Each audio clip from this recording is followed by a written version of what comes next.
Well, congratulations for surviving practice round one. I hope you found it instructive. What we're about to do in the next three videos is go through the products in the very same detail and thought process that I try to go through them when I look at them. Uh, I can't emphasize enough that you looking at these products and properly interpreting them and digesting them is the key. This is, if you will, the strategic management aspect. If you don't understand and correctly interpret what the results are telling you, then you're going to be shooting in the dark and you're going to be a victim for somebody else's success. Now, we're going to talk about these results as if they're serious. I know this is a practice round. I know this is the preseason. So please, nobody get their feathers ruffled. If I criticize you or say, well, I don't know what they were doing, we all know nobody knew what they were doing. It's just the preseason. But if we're going to get the most out of the assessment, then we have to treat it like it's serious. So the first report is the footwear industry report. This helps me primarily with the how we doing, and it gives me a window into the why we did. So this is the result that first comes up. I'm going to take on the role of A company. I didn't do horribly, but I had two teams that beat me. When I look at the scores over here, this is what we're going to use in the course, but I'm going to show you that all you really have to worry about is making money. I can see that I didn't do nearly as well as these two, but I did a lot better than Team D. Now, as I roll on to the earnings per share, I see the same thing. Team B, Team C, me, Team A, Team D. The key thing is all of these are based on income being in the numerator, and that's critical. Likewise here, income being in the numerator, different denominator. And so those are, if you're trying to maximize these numbers, whoever is going to specialize in your corporate finance function, you need to understand what's in the denominator and manage that as well. But the key thing is earnings is in the numerator, and stock price is just going to follow what happens. You can see that relatively speaking, stock price, not that big of a difference between Team D and me. There's going to be some subtle factors in that will take a couple of years to settle out. But again, you're going to find the stock price follows the earnings to the T. You can certainly see that B did very, very well with that. Credit rating, remember this is dropped out of the score, or it isn't in the practice round. It will be in the when I reset the data for the real round.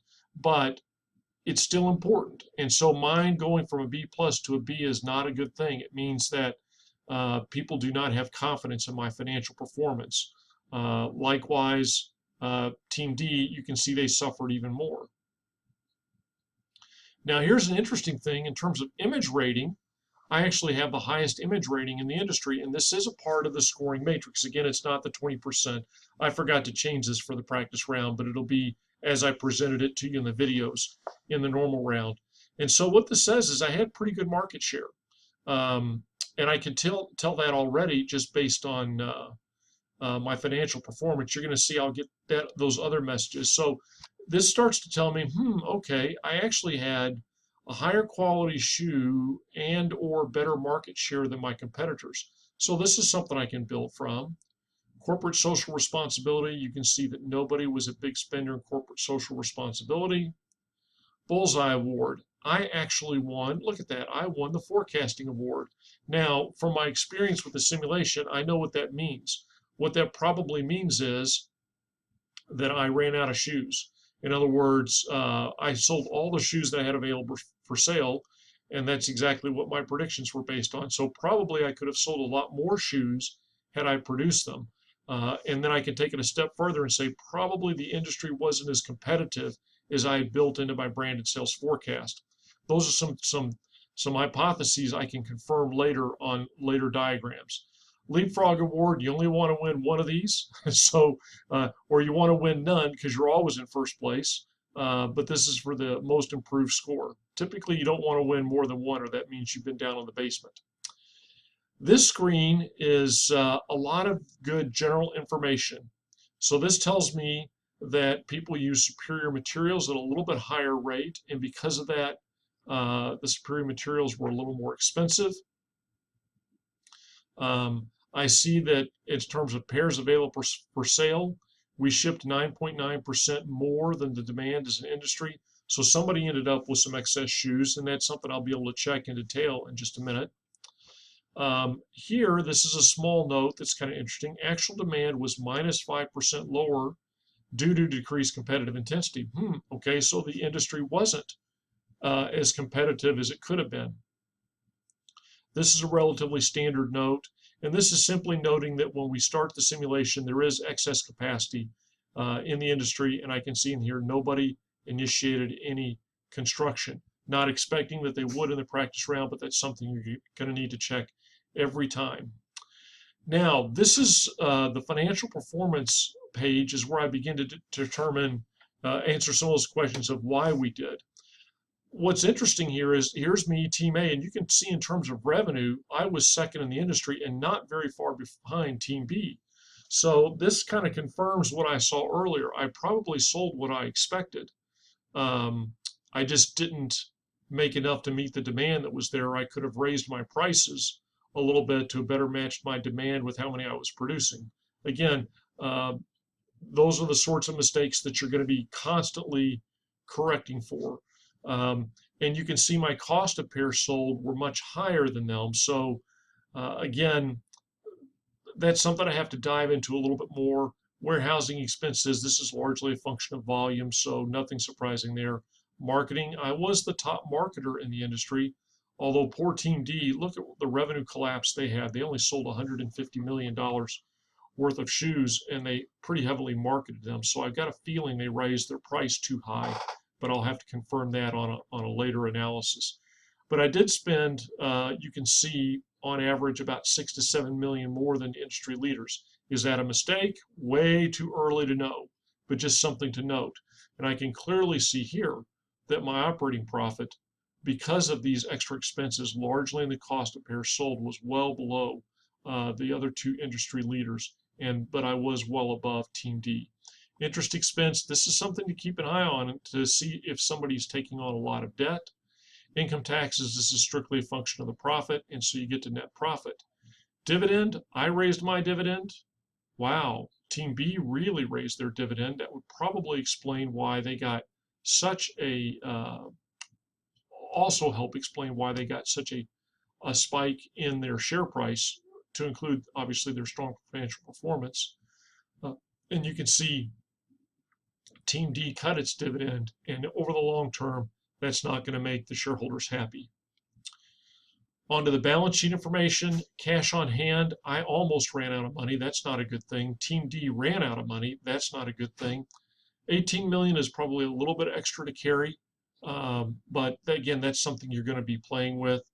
Nobody did anything with their long-term debt. Nobody did anything in terms of stock sales or repurchases. Dividends, 3 raised them, 1 lowered them. These are all just good information where I can keep track of my competitors and their financial strategy. These percentages are helpful but can be misleading. And the reason I say that is you would assume that having the lowest cost of pairs sold is always the way to go. Well, you know what? If I'm really running a cost leadership strategy, I might have the highest percentage of cost of pairs sold, but I've got a tremendous volume that I'm spreading it across. So these are important, but you have to understand what they're telling you. For example, you can see that Team D has by far the highest marketing expenses percentage, and you go, oh my goodness, they're spending way too much money in marketing. Not really. It was a function of they spent an average amount of money in marketing, but they didn't sell any shoes. So that's why that number is being driven up so high. The one number that is really critical is this days of inventory. So for A, B, and C, these are all normal numbers, not a surprise. This indicates I did in fact sell all my shoes, and I'll show you on a subsequent screen where I can validate that. But boy, poor Team D, not only did they not sell a bunch of shoes, they produced a bunch. In fact, they sold less than half the shoes they produced, and I know that because this says based on your sales for this year, they have another 428 days of sales and inventory, which means they have another full year. And I'll just touch on this now. This is an extremely painful mistake to make, because not only did they underperform this round, now they have this quantity of excess shoes they're going to have to get rid of in the next round. And they're going to have a couple of ways they can do that. One is they can just do the inventory clearances on the branded sales forecast, or they can just accept the fact that these shoes are going to degrade a star, and they're going to have to work really, really hard to sell those shoes out. And typically how that's done is You may consider lowering your star of shoe that you're producing this next year to match the star of shoe that you've got in inventory. And but then you have to get, and then you're going to produce less new shoes out of your factories for next year so that you can sell everything you've got. But then you're going to count on being able to get really aggressive in the private label market to keep your factories humming.